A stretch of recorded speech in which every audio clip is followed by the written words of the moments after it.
Váyase al Evangelio de Juan, al capítulo 14. Váyase a Juan, capítulo 14, y vamos a leer la palabra de Dios. Me regala un amén cuando lo tenga. Juan, capítulo 14, versículo 1. Juan 14, 1. Escuche lo que dice la palabra de Dios. No se angustien. Cierto que nosotros vivimos como preocupados, como angustiados, como tristes. No se angustien. Confíen en Dios. Y confíen también en mí, que es nuestro Señor Jesucristo el que está hablando. En el hogar de mi Padre hay muchas viviendas. Si no fuera así, ya se lo habría dicho a ustedes. Voy a prepararles un lugar, y si me voy, se lo preparo, vendré para llevármelos conmigo. Así ustedes estarán donde yo esté. Ustedes ya conocen el camino para ir a donde yo voy. Nuestro Señor Jesucristo les está hablando a sus discípulos acerca de esta revelación, porque ellos están tristes. Le está diciendo que Él tenía que morir, pero que no iba a morir en vano, que Él iba a hacer algo maravilloso.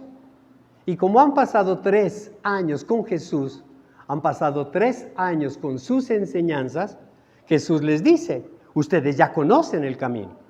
Yo ya les enseñé el camino para ir a donde yo voy. Así que no se preocupen, ya lo conocen. En el versículo 5 dijo entonces Tomás, Señor, no sabemos a dónde vas.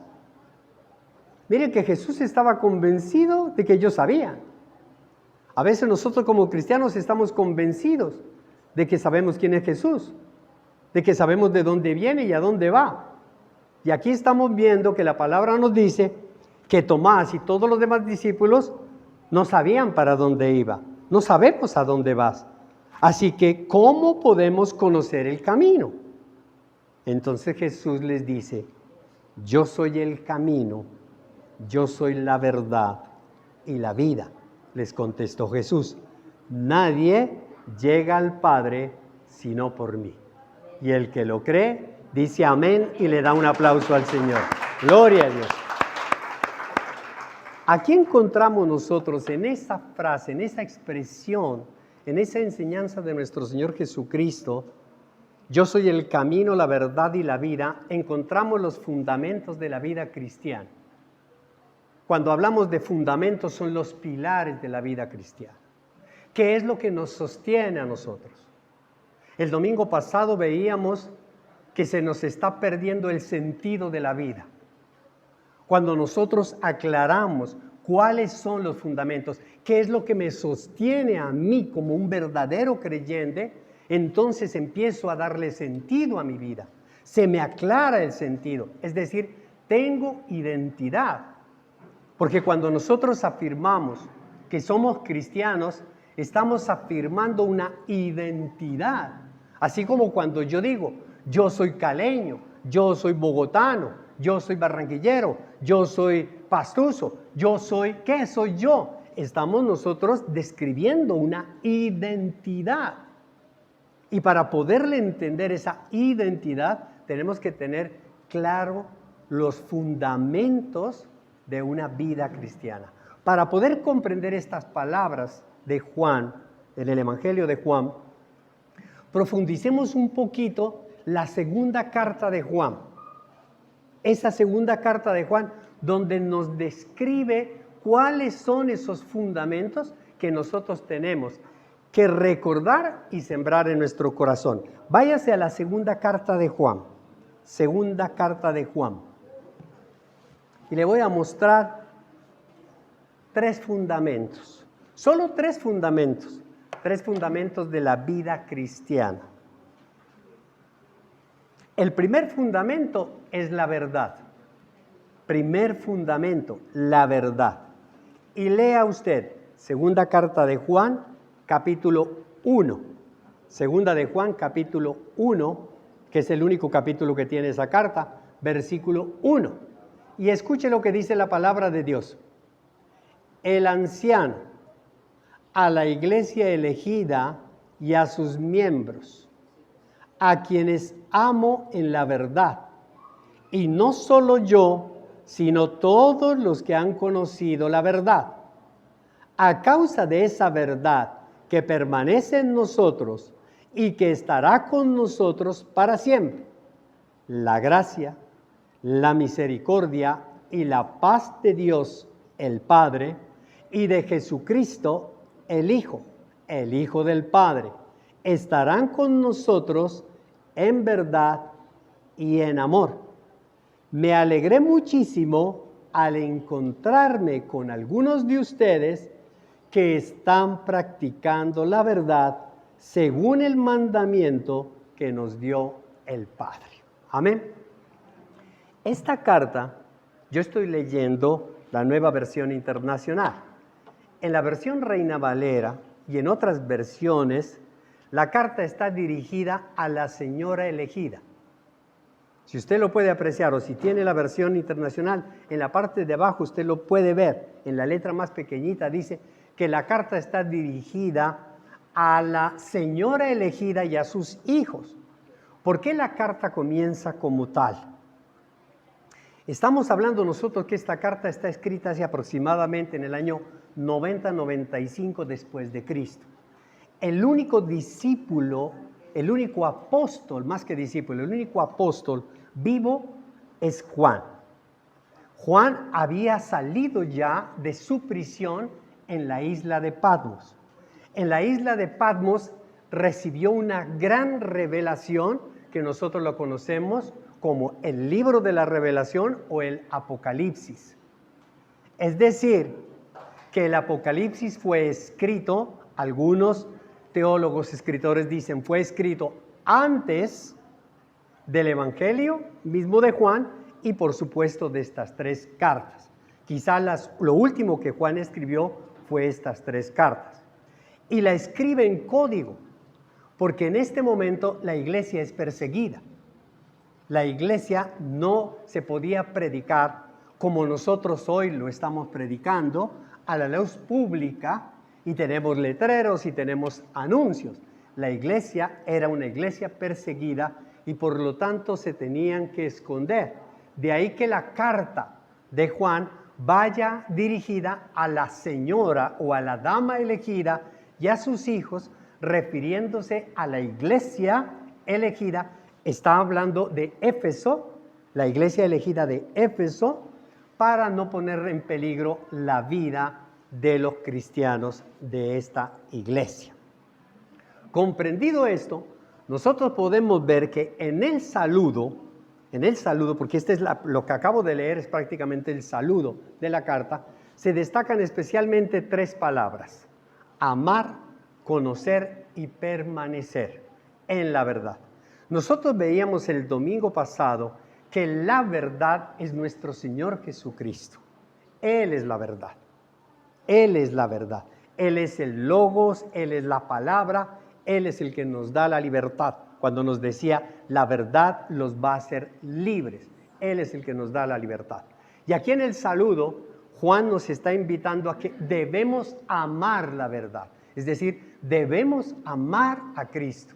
Y yo le hago una pregunta sin que usted me la conteste, pero tengo la certeza que todos diríamos amén cuando hacemos la pregunta, ¿quién ama a Cristo?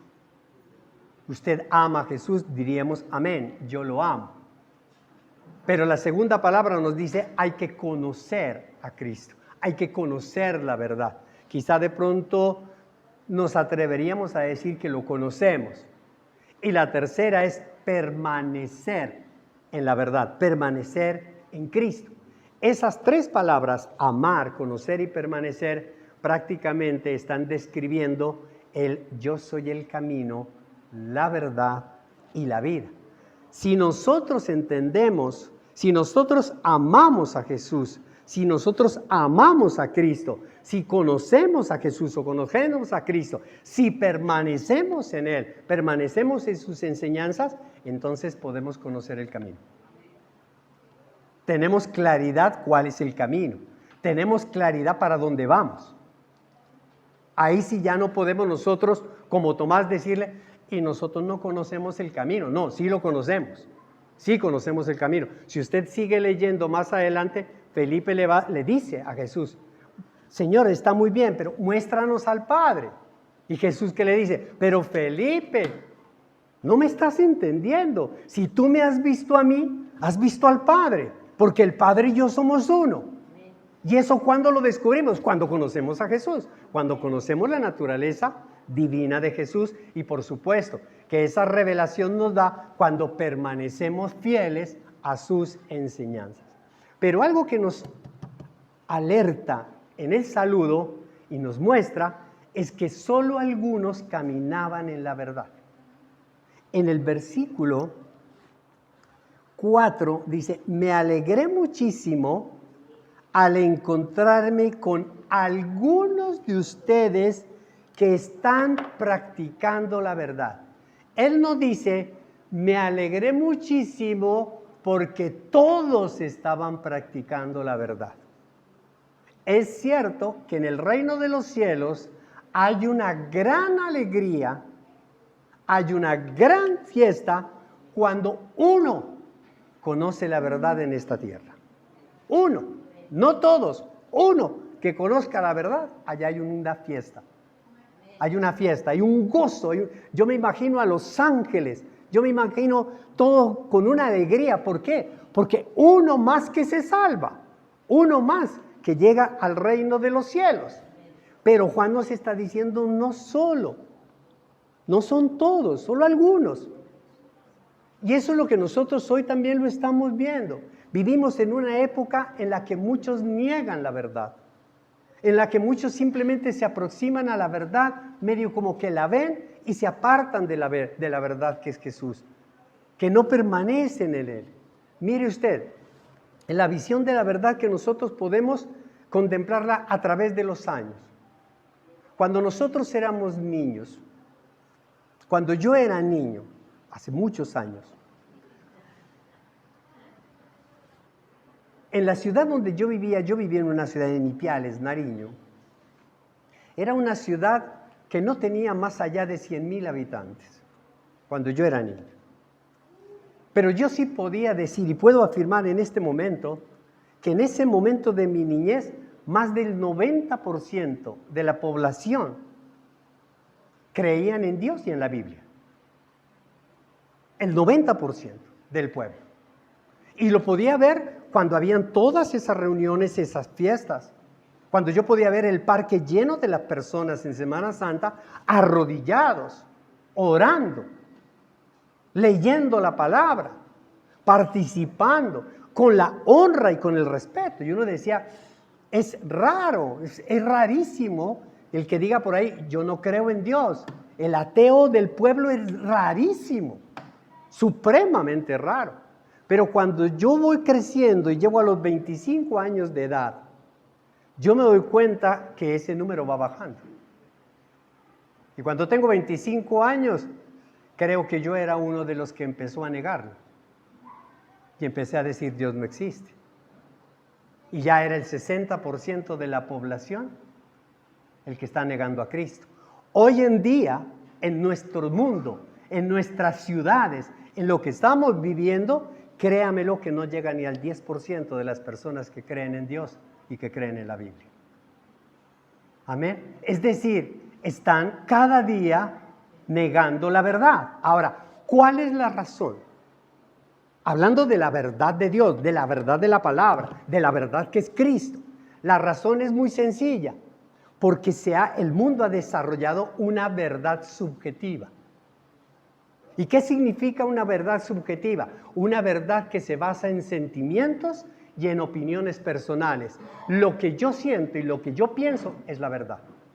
Del resto no me importa. Y si usted me contradice, usted está violando mis derechos. Así de sencillo. Y lo estamos viendo. ¿Cuál es el mayor? El problema no es que el mundo esté pensando en eso, en una verdad subjetiva. El problema es que la verdad subjetiva esté llegando a la iglesia. y esté desplazando a la verdad de Dios para poner lo que yo pienso, o lo que yo siento, o lo que yo creo. Ese es el mayor problema. Esa es la angustia. Y nosotros podemos observar en muchas iglesias, en muchos cristianos, que usted los escuche y dice, yo siento que Dios me está diciendo que haga tal cosa. Es decir, que antepongo primero un sentimiento. Yo siento. Y si usted se pone a analizar esos cientos, yo siento que Dios me está diciendo que haga esto, yo siento que Dios me está diciendo que haga lo otro, yo siento que todas son las cosas que benefician al que lo siente. Que benefician. Nadie va a decir, yo siento que Dios me está diciendo que me dedique a misiones y que me vaya a la oscuridad del África a predicar. Nadie dice eso. Yo siento que Dios me está diciendo que venda todas mis cosas y las ofrende y las diezme y las dé y las regale a las iglesias. Nadie va a decir eso. Yo siento algo que a mí me beneficia. Amén. Y eso está pasando dentro de las iglesias. Está pasando también es que, no, yo creo. Lo que pasa es que no hay que ser fanáticos. Tampoco. Eso de que nosotros todos los domingos y que hagamos esto y que hagamos lo otro, eso ya estamos rayando a un fanatismo. Lo estamos viendo. Es que yo creo en Dios, yo tengo fe en Dios, yo confío en Dios, yo creo en Dios, yo sé lo que tengo, Dios me conoce a mí. Eso está pasando en las iglesias. Y ya va a ver lo que dice Juan de eso que está pasando en las iglesias, que están pervirtiendo la verdad. Ahí es donde empezamos nosotros a entender, amada iglesia, lo que la misma palabra de Dios nos dice, que al final de los tiempos, aún los elegidos se apartarán de la verdad. Aún los elegidos negarán a la verdad, negarán a Cristo. Y lo estamos viendo nosotros. Eso está pasando casi que al hombro nuestro, casi que al lado nuestro.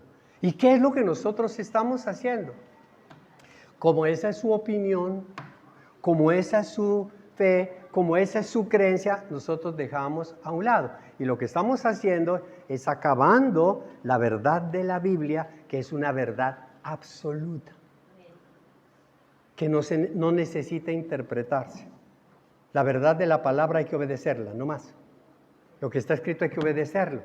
Y este es el fundamento de nuestra vida. Este es el fundamento de nuestra vida cristiana. Si nuestra vida cristiana no se basa en la verdad de la Biblia, el impacto del Evangelio va a ser en vano. ¿Por qué cree usted que vamos nosotros en decrecimiento? Vamos decreciendo la fe. ¿Por qué vamos decreciendo? Porque nosotros hemos dejado de creer en el testimonio del otro.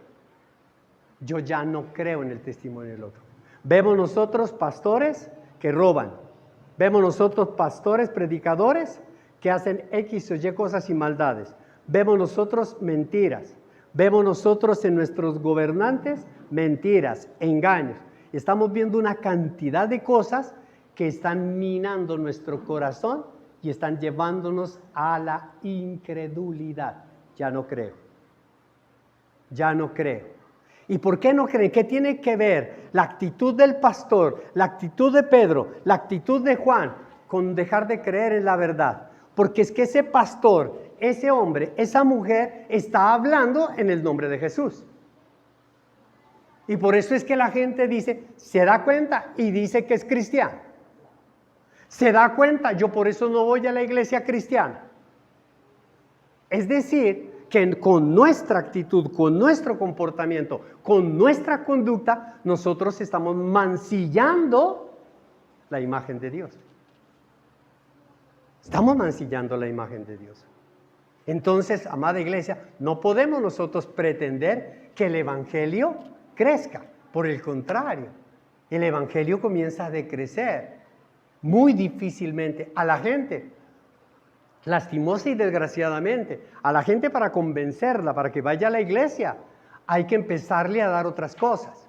Porque si usted le habla como yo le estoy hablando, le puedo asegurar que la iglesia no crece. A la iglesia hay que decirle que Dios te quiere bendecir. A la iglesia hay que decirle que Dios te quiere prosperar. A la iglesia hay que decirle, ven acá que yo tengo una palabra para ti de parte de Dios. Y hay que profetizarle en el oído las cosas buenas que Él quiere escuchar. Cuando eso pasa, la iglesia se queda, la iglesia crece, pero crece y se queda en mentiras. No en la verdad. No en la verdad. Por eso es que nuestro Señor Jesucristo nos dice, están pasando cosas. Están sucediendo cosas que hoy las estamos viendo. Cada día las estamos viendo más. Las imágenes que nosotros pudimos apreciar ayer de Valparaíso en Chile, esas imágenes de esos incendios que nosotros veíamos en los cerros, de esos incendios que nosotros los vemos tan lejanos, de esos asesinatos que nosotros los vemos lejos, cuando nosotros empezamos a ver que esas llamas llegan a las casas, que esas llamas empiezan a consumir nuestros hogares, las casas con las cuales nosotros hemos luchado, hemos trabajado, cuando vemos que nuestros hijos están dentro de las casas y no pueden salir y las llamas los devoran y están muriendo, ahí comenzamos a preocuparnos, a decir, ¿dónde está el culpable? ¿Dónde está el culpable? Amada iglesia, si eso es lo que a nosotros nos angustia, la parte física, la parte material, también nos debería angustiar muchísimo la parte espiritual. La parte espiritual. Porque nosotros no somos barro, porque nosotros no somos tierra, porque nosotros no somos carne, porque nosotros somos espíritu. Y lo que Dios más desea es salvar nuestro espíritu y que nosotros permanezcamos en la presencia de Dios por toda la eternidad. Y en ese nuevo reino, en esa nueva tierra, en ese nuevo cielo, nosotros podamos disfrutar de la presencia de Dios. ¿Lo cree? Denle un aplauso al Señor. Pero estamos viviendo en un mundo donde la verdad es manipulada, donde muchos dicen una cosa y luego se descubre otra. ¿Y sabe qué es lo peor? Que lo muestran como normal. Y la gente empieza a aceptarlo. Juan lo muestra como un problema gravísimo, gravísimo.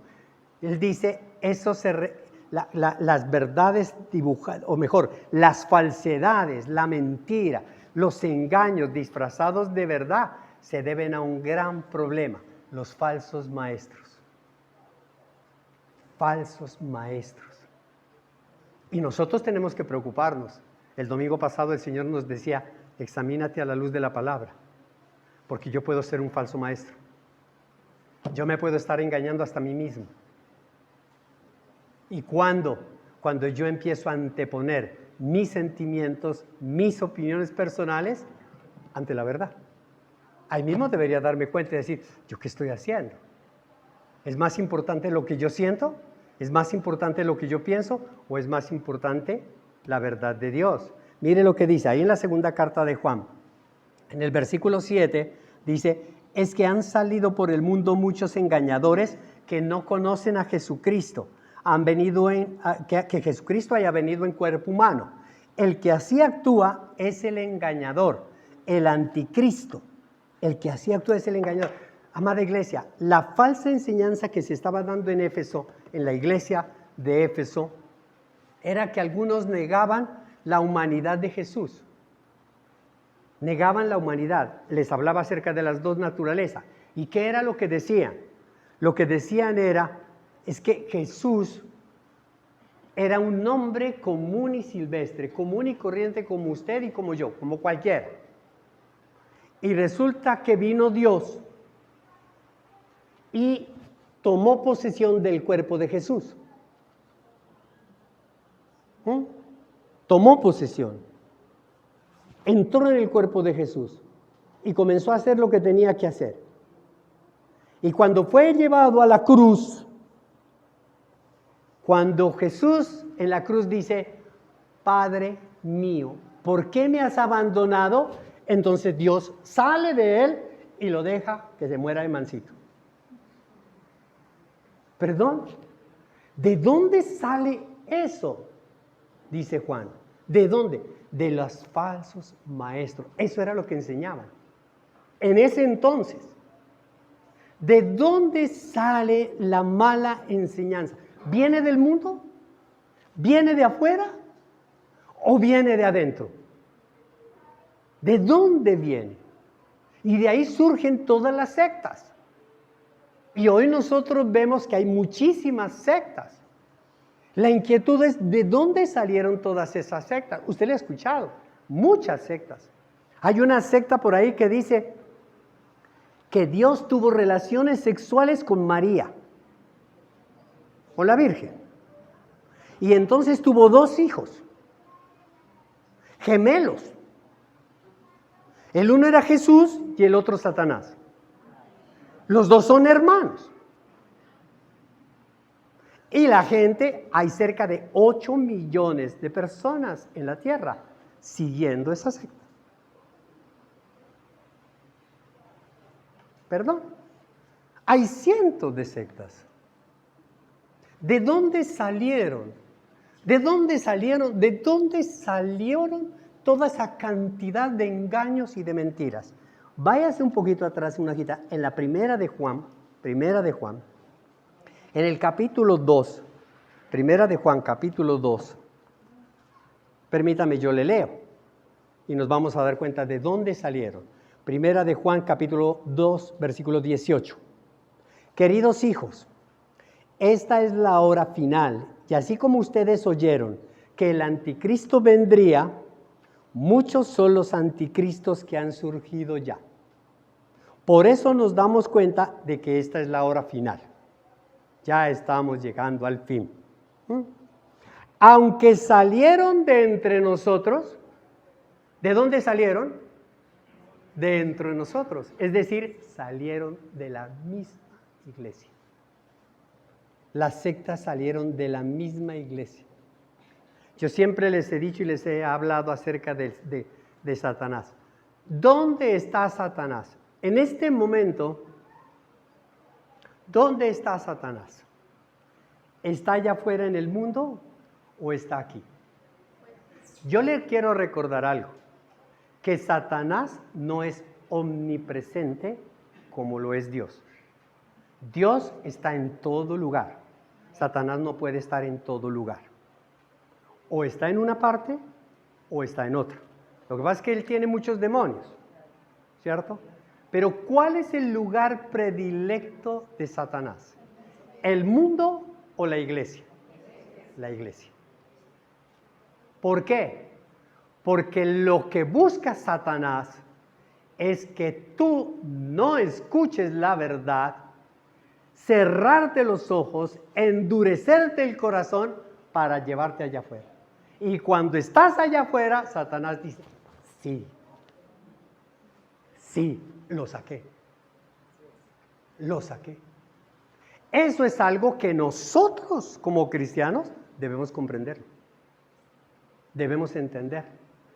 Por eso nuestro Señor Jesucristo, por eso su palabra nos dice que nuestra lucha no es contra carne, nuestra lucha no es contra papá, mamá, contra nuestros hijos, nuestros hermanos, las personas que amamos. Nuestra lucha es contra huestes de maldad, espíritus que engañan a las personas. Entonces tenemos que luchar, hay que luchar. Y Dios nos ha dado una serie de recursos maravillosos para luchar. Escuche, aunque salieron de entre nosotros, en realidad no eran de los nuestros. Si lo hubieran sido, se habrían quedado con nosotros. Su salida sirvió para comprobar que ninguno de ellos era de los nuestros. ¿Amén, iglesia? Juan es el único escritor de la Biblia que menciona al anticristo. Es el único. Porque es el único que recibió la revelación de Apocalipsis del anticristo. Y por eso es que él hace referencia al anticristo. Y hace la referencia al anticristo para que la podamos entender como una figura que se opone a Cristo.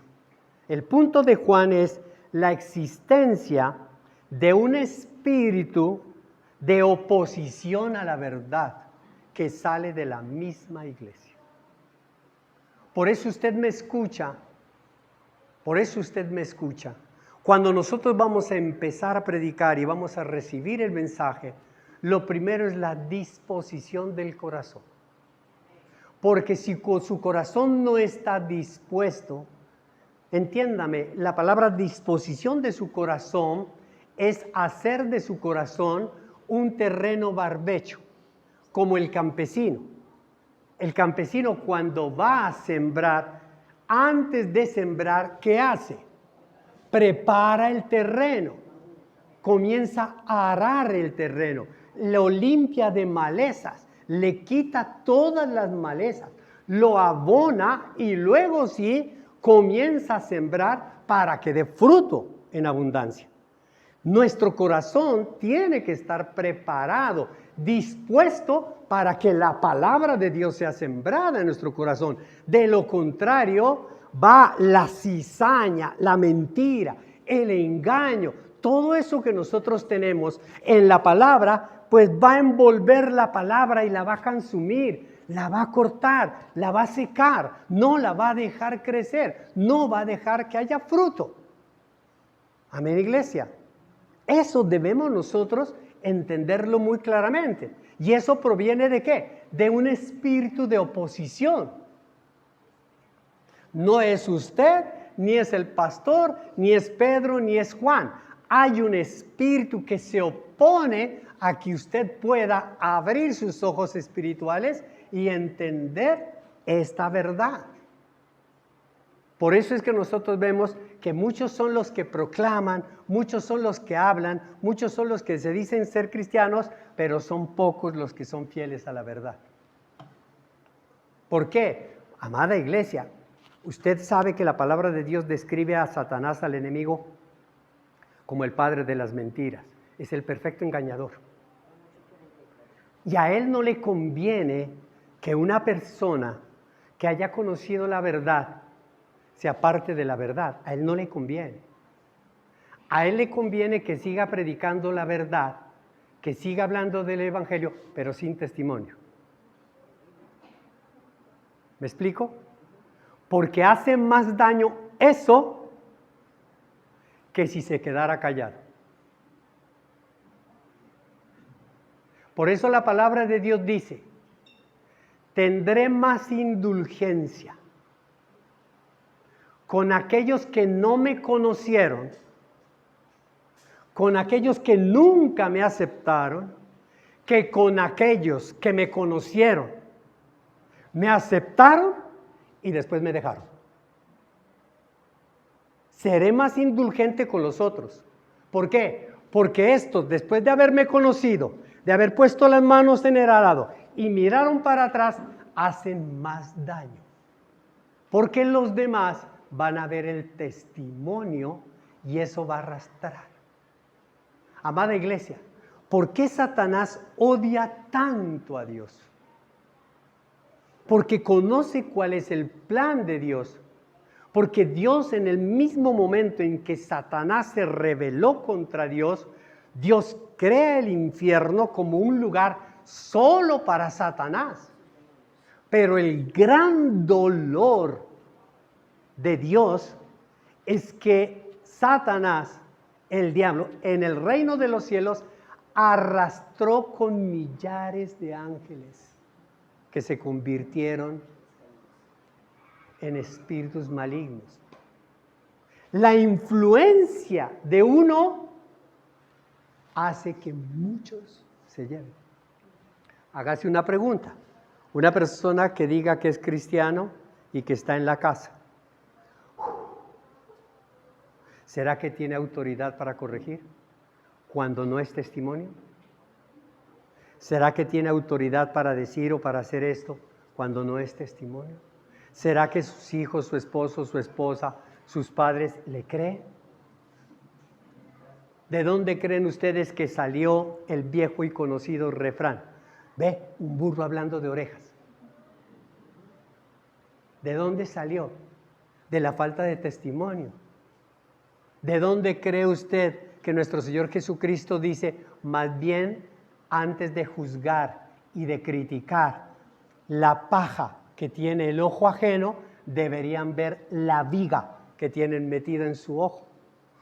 Pero esa viga no los deja ver. Amén, iglesia. Mire lo que dice el Evangelio de Juan, Juan capítulo 13. Juan 13. Juan, al Evangelio de Juan. Juan 13. 13, versículo. Amada iglesia, muchos son los que proclaman, pero pocos los fieles a la verdad. El versículo que le voy a leer tiene un contexto, muy rápidamente. El contexto es que nuestro Señor Jesucristo citó a todos sus discípulos, a sus apóstoles, y les dijo: hoy es la despedida, mi hermano, hoy vamos a celebrar, a conmemorar la Pascua, pero más allá de la Pascua, como la salida de Egipto, vamos a conmemorar mi muerte.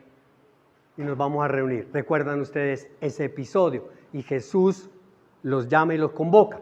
En el momento en que los convoca y toda la cosa, les dice: les quiero contar algo, uno de ustedes me va a traicionar. Entonces todos quedan como mirándose: ¿seré yo? ¿Quién será? Ahí estaba Juan, el evangelista. Ahí estaba Judas. De un lado estaba Juan, del otro lado estaba Judas, y al frente estaba Pedro. Pedro le hace caras a Juan. Le hace caras. ¿Y Juan? Juan era el discípulo amado de Jesús. Parce, como nosotros, somos parce de Jesús. ¿Qué era lo que le decía a Pedro? Pregúntale quién es. Averigua quién es. Vos que estás ahí al lado, pregúntale. Entonces Juan se acerca a Jesús y le dice: Señor, ¿tú me puedes decir quién es? Y Jesús le dice: aquel que meta la mano en el plato ahorita que yo voy a meter del pan, ese es. Y cuando Jesús metió la mano, inmediatamente también Judas metió la mano y cogió el otro pedazo de pan. Entonces dice este versículo, versículo 18, Juan 13, 18. No me refiero a todos ustedes, los que me van a traicionar. Yo sé a quienes he escogido. Esto a uno lo pone a pensar. A mí eso me pone a pensar y a reflexionar. Muchísimo. Pero esto es para que se cumpla la escritura. El que comparte el pan conmigo me ha puesto la zancadilla, dice Jesús. Y esa es una palabra que se encuentra en el Salmo 41, en el versículo 9. Cuando David dice, Salmo 41, versículo 9, David dice: es mi amigo del alma que se ha sentado a la mesa conmigo, el que me ha puesto zancadilla. Usted sabe el dolor que uno siente cuando un amigo le pone zancadilla a uno. ¿Cierto que duele? Cuando un amigo le falla a uno. Pero Jesús nos está diciendo que muchas de esas zancadillas son la voluntad de Dios. Porque a veces ponemos más la esperanza en los hombres que en Dios. Valoramos más la amistad de un hombre que la de Dios. Y Dios nos mira y nos dice: ¿qué quieres? ¿Te digo la verdad o si quieres seguir viviendo engañado? Y uno le dice: dime la verdad. Pues ese con quien andas no es. Y uno: no, yo meto las manos en el fuego por él. Eso ahora lo decíamos nosotros, amada iglesia. Es decir, profesan la verdad, pero no la practican. No la practican. Es decir, hay un falso testimonio. Hay un falso testimonio. Jesús advirtió de ese falso testimonio. Váyase a Mateo, si usted no lo va a poder entender, váyase a Mateo 24 y usted lo va a entender. Mateo 24. Mateo 24.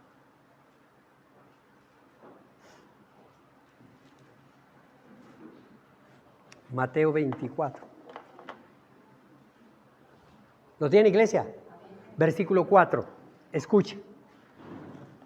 Tengan cuidado de que nadie los engañe, porque usted puede sentarse a la mesa con alguien que lo va a traicionar. Tengan cuidado de que nadie los engañe, les advirtió Jesús. Vendrán muchos que usando mi nombre dirán, yo soy el Cristo, y engañarán a muchos. Amén. Usted sabe que muchas veces nosotros hemos hablado de este versículo para hablar de los falsos profetas. Vendrán muchos pastores, vendrán muchos predicadores, vendrán muchos hombres, muchas mujeres que van a predicar y etcétera, etcétera, etcétera. Nosotros nos referimos a eso. Pero si tenemos un poquito de discernimiento, tratemos de analizar la palabra cuando Jesús dice, muchos van a usar mi nombre y dirán, yo soy el Cristo. Yo soy el Cristo. ¿Quién es el Cristo? La palabra Cristo quiere decir el ungido, aquel que muere por nosotros, aquel que da su vida por nosotros. Pero ¿quién es el Cristo? El Cristo es Jesús. ¿Y quién es el Jesús? ¿Quién es Jesús? ¿Quién es ese Cristo? Es la verdad. Amén. Es la verdad. Jesús es la verdad. Jesús es el Cristo. Cuando alguien dice, yo soy el Cristo, ustedes recuerdan que hace no mucho salió una secta llamada La Gracia, si mal no estoy, que decía alguien, yo soy Jesús. Yo soy Jesús. Y Dios se lo llevó ya a su presencia. A ver, hablemos face to face.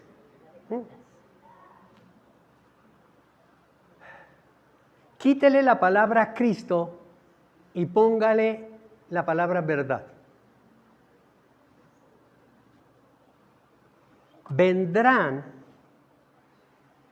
muchos que usando mi nombre dirán, yo soy la verdad. Yo te estoy enseñando la verdad.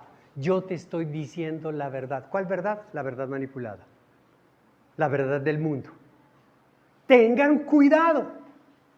Nos dice Jesús, no se dejen engañar. Es un llamado que nos hace Juan a permanecer firmes en la verdad. Más ahora que el fin se está acercando. Ojo, es ahora donde se empieza a alborotar. ¿Y por qué Satanás se alborota? Porque él sabe cuál es su fin. Él sabe cuál es su fin. Entonces, el fin, que usted lo ha visto de todos los matones, de todos los malos. ¿Yo me voy a ir para la cárcel? ¿Yo me voy a morir? Porque así dicen los malos. Si yo me voy a morir y yo me voy para la cárcel, yo no me muero solo ni me voy solo. ¿Lo ha escuchado? Conmigo se va todo el mundo. Y sale el famoso cartel de los sapos. Y yo hablo y yo me llevo a media humanidad, pero solo no me voy. Eso es lo que hace Satanás. Eso es lo que hace el diablo. El bueno diría, yo estoy dispuesto a sacrificarme para salvar al otro. Yo muero para que no muera el otro. Pero el diablo no. El diablo no. Amada iglesia. Los que no permanecen en la enseñanza de Cristo, pues se convierten en anticristos. Es decir, opositores a la verdad. ¿Y por qué son opositores a la verdad? Por su falso testimonio. Por eso es importante, cuando nosotros celebramos la cena como hoy, recordar el llamado que nos hace la palabra en primera de Corintios, en el capítulo 11, aunque también lo dice en el 13, acerca de examinarnos. Examínate, porque nada más engañoso hay que nuestro propio corazón. Examínate. Mira si de verdad tu actitud, tu comportamiento, tus palabras no están predicando una verdad manipulada o si están predicando lo que es la palabra. Porque la palabra de Dios y Juan lo que más desea es tener cristianos comprometidos, auténticos discípulos, que en su testimonio cada día vayan reflejando el carácter de Cristo. Esa es la idea. Entonces, amada iglesia, la verdad es un gran fundamento de la vida cristiana. No podemos olvidarnos y decir, no, yo con la media verdad paso. Usted no pasa con la media verdad. La verdad es la que nos da el paso. El segundo fundamento, que los otros dos son muy cortos, el segundo fundamento en la vida cristiana es el amor. Si usted lee la segunda carta, que está en la segunda carta de Juan, en el capítulo 5, en el capítulo 1, en el versículo 5 dice, y ahora, hermanos, les ruego que nos amemos los unos a los otros, y no es que les esté escribiendo un mandamiento nuevo, sino que el que hemos tenido desde el principio. En esto consiste el amor, en que pongamos en práctica sus mandamientos. Y este es el mandamiento, que vivan en amor, tal como ustedes lo han escuchado desde el principio. No es el amor, por supuesto, el que practicamos. Es el amor que se practica a través de la verdad, que es la palabra. Practicar la verdad es amar. Cuando Dios nos dice, ama a Dios, ama la verdad, practica la verdad y ama a tus hermanos. Ama a tus hermanos en la verdad. Y este es un mandamiento dirigido a los creyentes.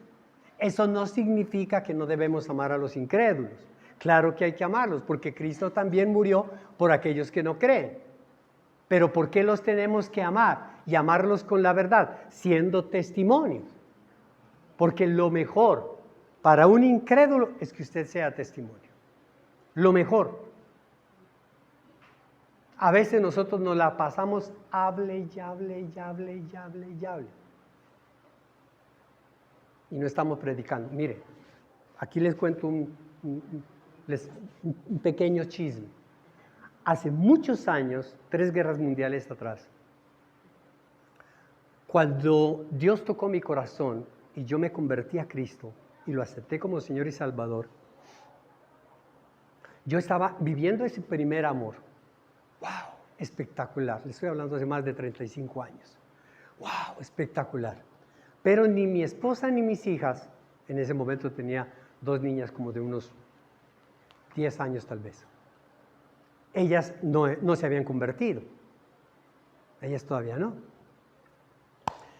Entonces yo sentía como la pasión, el fuego que me consumía.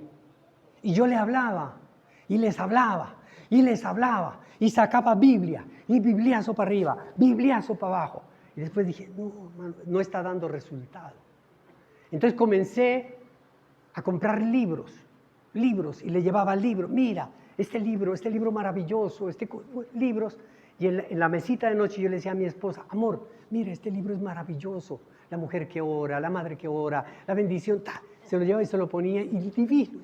Y los libros, y yo cada vez veía que los libros iban aumentando, hasta quedaban con el forrito plástico que nunca se abrían.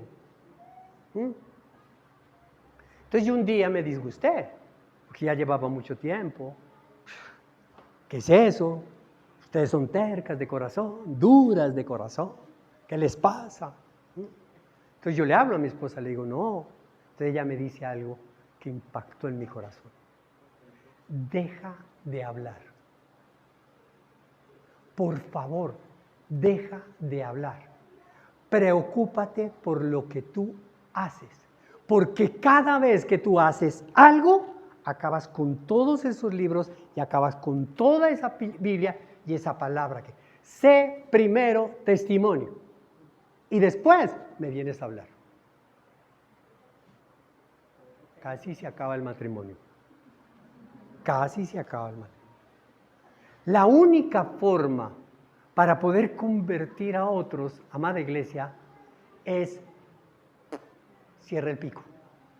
Deje de hablar tanto. Y más bien demuestre lo que Cristo Jesús ha hecho con usted. Y diga siempre la verdad. ¿Y sabe por qué usted lo hace? Porque ama a los demás, que es el segundo fundamento. Yo no voy a decir que amo al otro alcahueteándole lo que está haciendo. No, porque eso no es amor. Si usted ve que sus hijos se están yendo por un despeñadero para abajo y usted no les dice la verdad, amada iglesia, cuando estén muertos, usted va a llorar lágrimas eternas. ¿Por qué no le advertí? Pero si usted se lo dijo, usted va a tener paz en su corazón. Va a tener paz.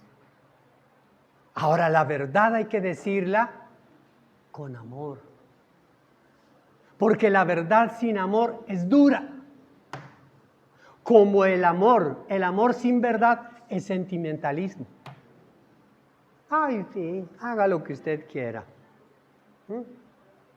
Mire, la duda, la inquietud que yo tengo y me asalta es, en ese versículo maravilloso que leímos 13, cuando Jesús le dice, no me refiero a todos ustedes, yo sé a quién elegí.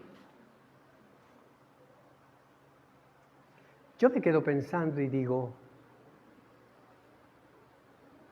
¿Jesús sabía lo que Judas iba a hacer? Sí. ¿Y entonces por qué lo eligió? ¿Por qué no se ahorró ese problemita? Porque es ahorrarse un problemita. Pues no lo elija, aunque no sabemos cómo llegó Judas ahí.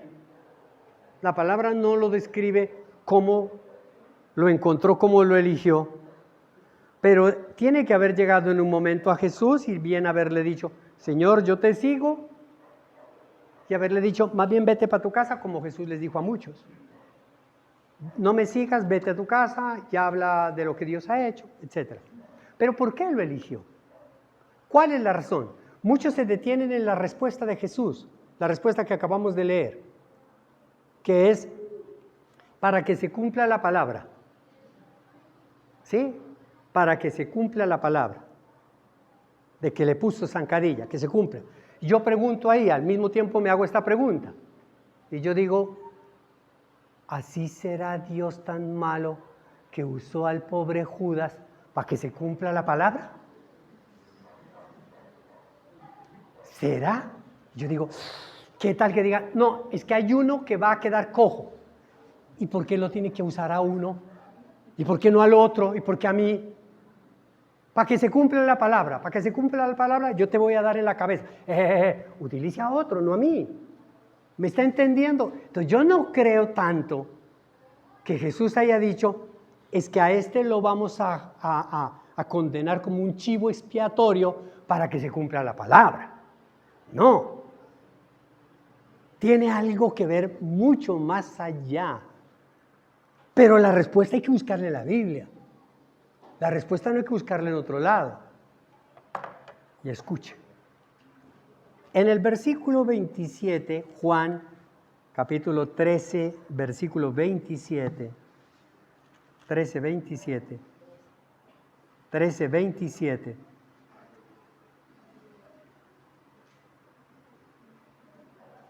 Usted recuerda lo que yo le conté, ¿no? Le voy a leer desde el 26. 13:26, para que lo entienda. Aquel a quien yo dé este pedazo de pan que voy a mojar en el plato, le contestó Jesús, ese es el que me va a traicionar. ¿Estamos de acuerdo? Acto seguido, mete la mano Jesús en el plato, moja el pedazo de pan y se lo dio a Judas Iscariote, hijo de Simón. Tan pronto como Judas tomó el pan, apenas puso la mano en el pan, Satanás entró en él. ¿Cierto? No fue Judas, fue Satanás.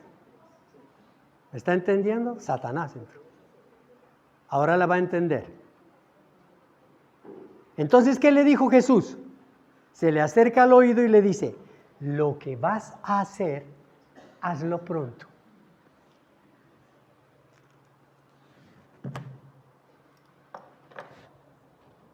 Si yo sé que este me va a matar, yo no le digo que vaya y haga pronto me mate. ¿A qué se refería Jesús? Primero que todo, amada iglesia, Cuando nosotros estamos sentados en un escritorio, que no es el nuestro,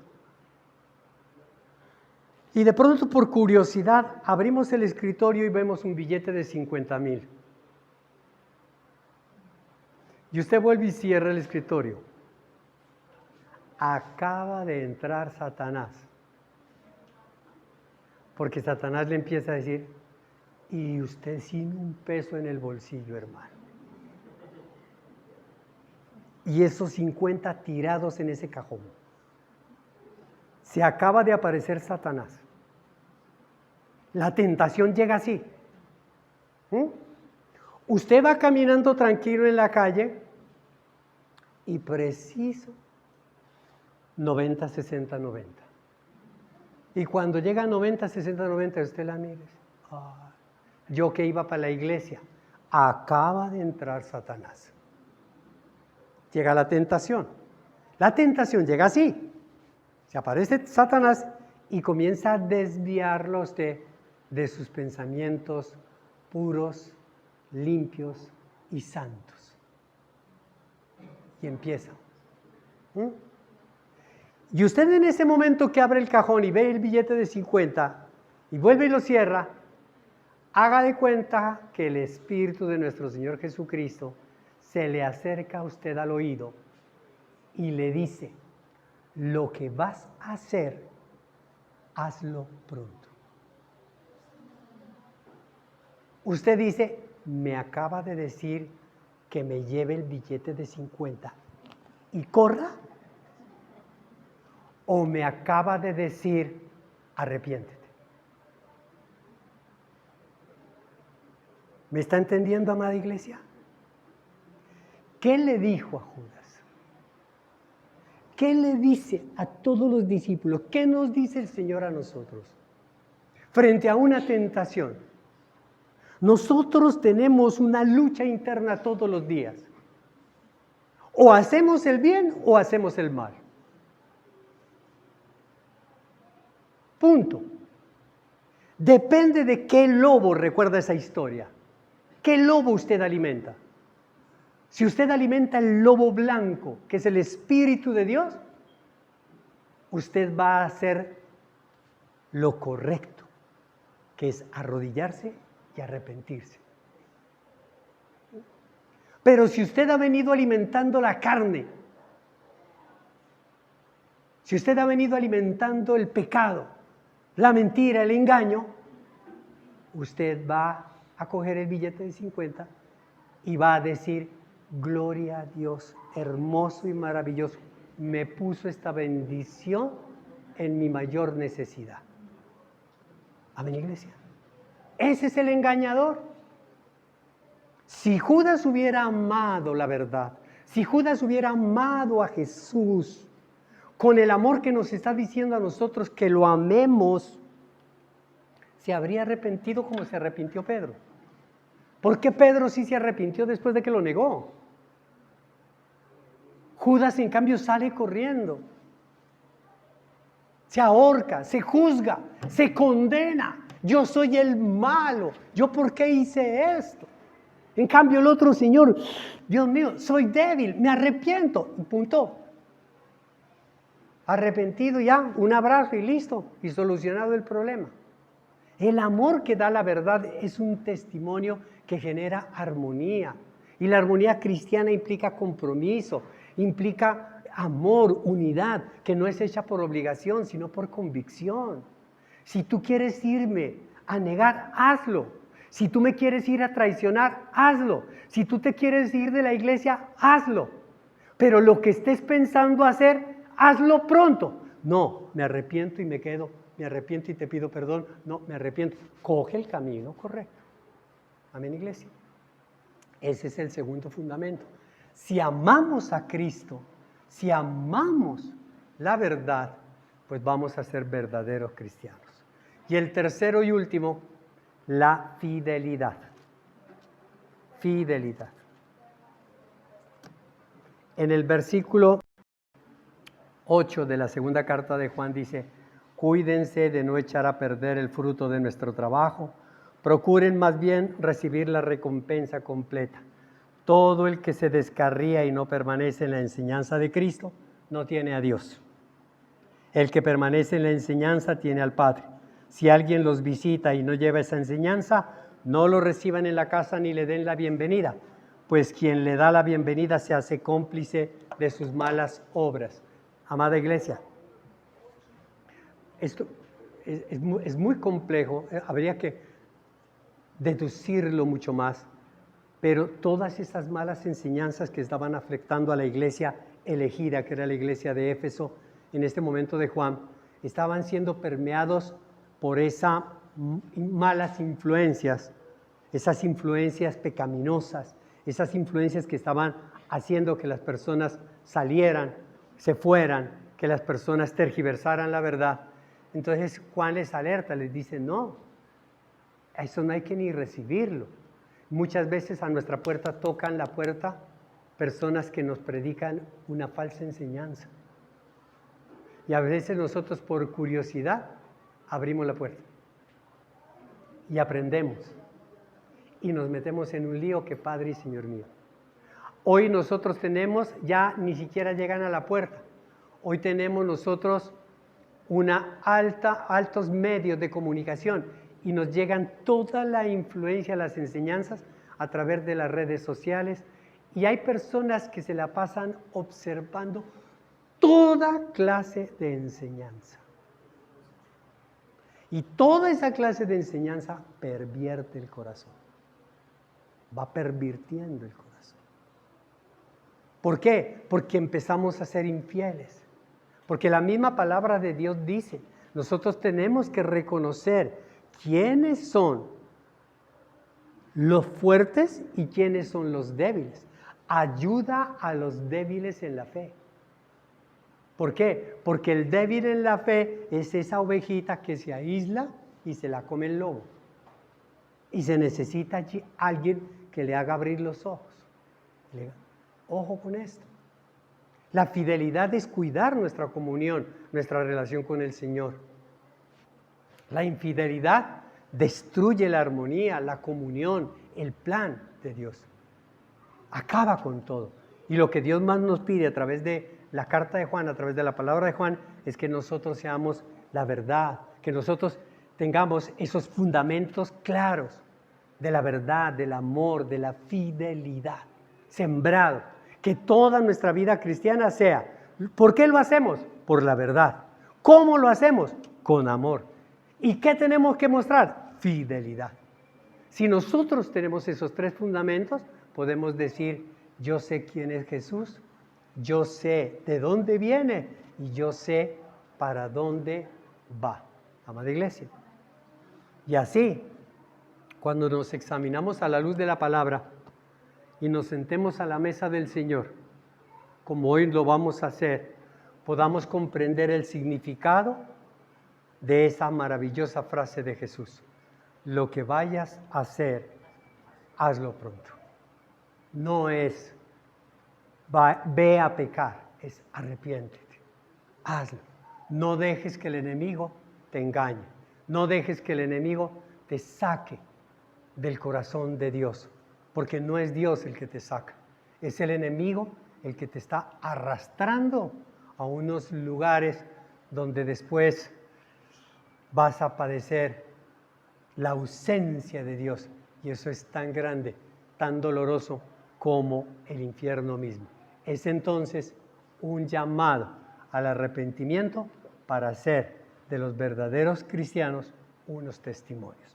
¿Lo cree? Dele un aplauso al Señor. Gloria a Dios. Amada iglesia,